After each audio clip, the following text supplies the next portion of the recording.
Arizona Attorney General Kris Mayes recently moved to resume the death penalty in Arizona. The Attorney General also filed suit against a Saudi Arabian company that pumps groundwater out of western Arizona. A lot going on in the AG's office, and joining us now is Arizona Attorney General Kris Mayes. Good to see you again. Thanks for joining us. You too, Ted. Thanks for having me. Okay, this move to start resuming the death penalty in Arizona, why? Well, it's the law of Arizona. We have the death penalty, and it's the law of our state. It's my job as the top law enforcement officer and the top legal officer of Arizona to enforce it. As you know, we have been doing a review of it. The governor and I decided to conduct a review of the execution protocols and whether they were adequate. There had been some questions raised under the Ducey and Brnovich administration. And ultimately, I came to the conclusion, as did the governor, that the Department of Corrections is prepared to move forward. They did their own review. The governor had hired a judge, I'm sure you'll ask about that, Yes. To do a review. But I am very confident in the ability of Ryan Thornell, the director of the Department of Corrections, and the department to do this based on the review. They've made a number of reforms, including bolstering the medical team that will be present at the execution, and a number of other reforms that we can talk about. But we're ready to resume. That review didn't just pump the brakes, though. I mean, fundamentally unreliable, unacceptably prone to errors, that lethal injection was just unworkable. That's pretty strong stuff. Well, I mean, I don't know that those were necessarily my views. I mean, I don't think that, The review, the review, I mean, that's... The review by, you're talking about Duncan? Yes. Okay, so look, I mean, I think two things that I would say about Judge Duncan's review. Number one, it was a year overdue. And I was frustrated with that. I was expecting it to take 1 year. And I think it's important to remember that we have 25 families of victims who have been waiting for justice to be done in their case, including the family of the victim of Aaron Gunches, Ted Price, who was killed by Gunches, and that's the person I'm seeking the execution warrant on. And so his review was overdue. He obviously has some very clear and specific personal views about the death penalty. But we have the death penalty in the state of Arizona, and it's time to move forward based on the second review that was done by the Department of Corrections. And that case, what, 22 some odd years old, that murder case? Yeah, 22 years ago. It's been 22 years that the family of Ted Price, including Karen Price, his sister, have been waiting. The shelf life, though, of the drug used seems to be at issue. Are you comfortable with that now? I am. And, that's one of the things that we mentioned in our filings to the Arizona Supreme Court. We've asked for a briefing schedule. They have set one. And, we are comfortable based on the information that we gleaned from that review, that we understand the shelf life. We know where the drugs were procured. We have a pharmacist on board, and I believe we're ready to move forward. Arizona has the death penalty. It's by lethal injection, and so it's time for those victims to move forward. The death penalty dust up between you and the Maricopa County attorney. I guess it's moot now, but is it? I mean, is it resolved, or is this going to pop up again at a later? Who gets to decide these kinds of things? Well, my view is that it's clearly the purview of the Attorney General to decide when and for whom to seek an execution warrant.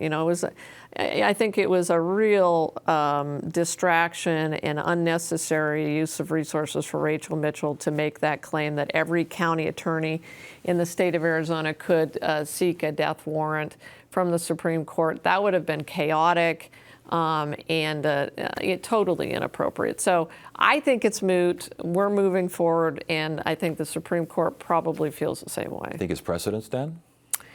I think hopefully it sets a precedent. We'll see. Maybe down the road the Supreme Court would be asked about it, but for now we're moving forward. $34 million in opioid settlement funds apparently have been paid, and they're providing services now to folks in prison per the state budget, which you were not at all pleased with. This correct me if I'm wrong, this money goes out to the same company that the money was coming in. Explain what's going on here, because it's a little confusing. Yeah. So as you know, I sued. I had to sue the governor and the legislature. Warren Peterson, Katie Hobbs, and Ben Toma got together and decided to sweep $115 million of the opioid settlement funds to backfill the budget deficit at the Department of Corrections and to do Hep C treatment, which I do not believe is an approved purpose for opioid treatment. Keep in mind, Ted, this is blood money. This is money that we won, the state of Arizona, $1.2 billion from the pharmaceutical companies who were responsible for killing and harming really millions of Americans and Arizonans. And we won these settlement funds, and it was supposed to be used for treatment, abatement, detox centers.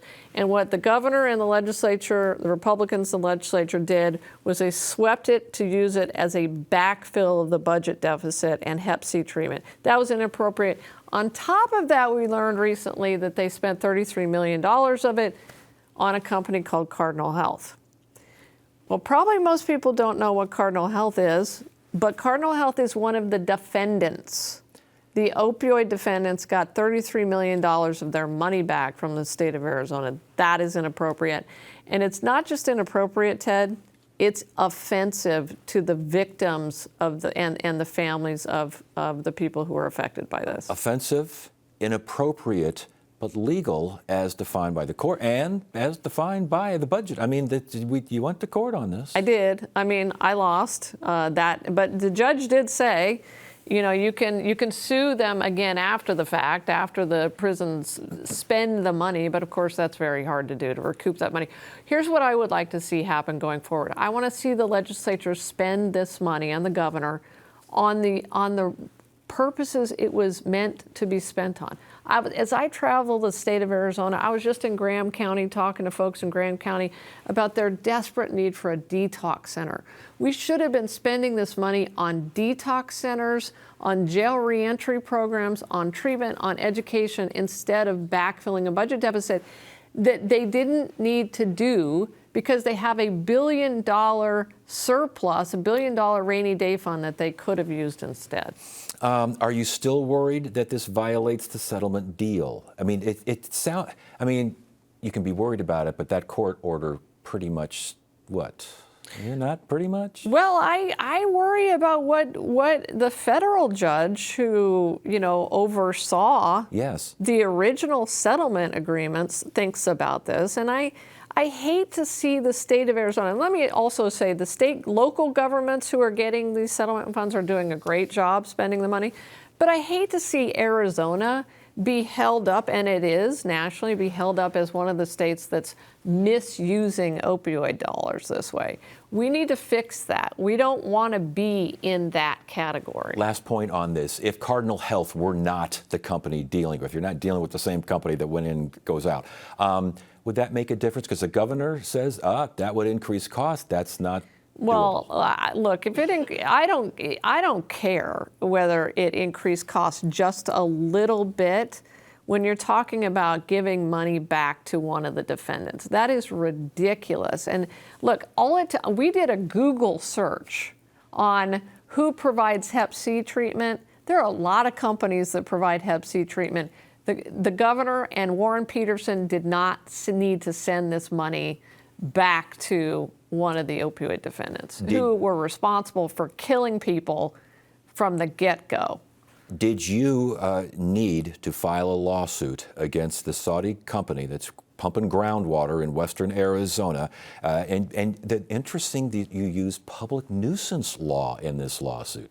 Yeah. Explain, please. Well, I mean, look, we believe that it actually, the law, though it's never been done before, and I'll certainly admit that, but, we believe the law, nuisance law prevents any entity from harming public health and safety of a community or a neighborhood.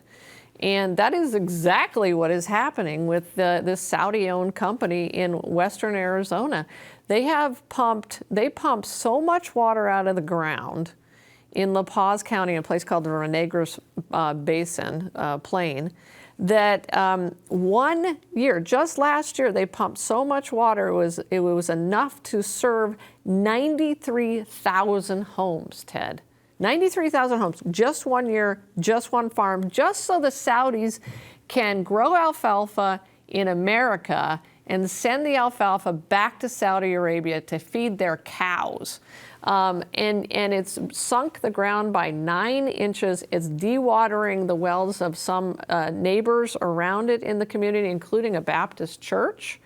And that's a nuisance. That is a public nuisance. It's also depriving the community of groundwater that they are going to need desperately in the future. And yet Fundamante says they're fighting it, obviously, and they say they are following all regulations. And with that in mind, why not go after the legislature? I mean, are there other avenues you could have taken? Oh, I tried, and we certainly have tried, and we have advocated for the legislature to address this issue through legislation. But look, they are violating a law. They're violating our nuisance laws, and that's why I filed this lawsuit. So yes, they're not violating groundwater laws per se, but they are violating the nuisance law.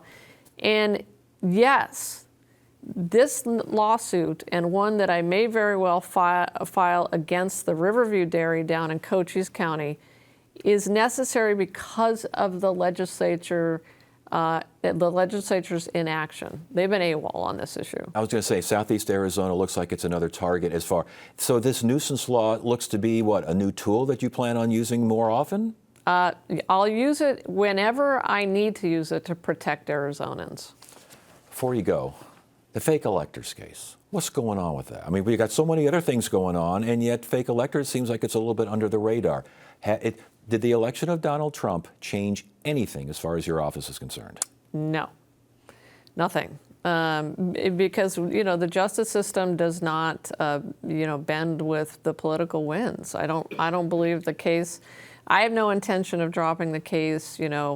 A state grand jury indicted 18 individuals for charges related to an attempt to undermine American democracy. And I don't, Ted, think that there is anything more serious and grave than that. And so there's been a little bit of a lull. We're waiting for a decision related to some motions that were filed by the defendants, but we're going to continue to go forward with this case. And with that in mind, last question, how are you and maybe perhaps other attorneys general dealing with the idea of a Trump administration, which looks like it's going to do things very differently than even the first Trump administration?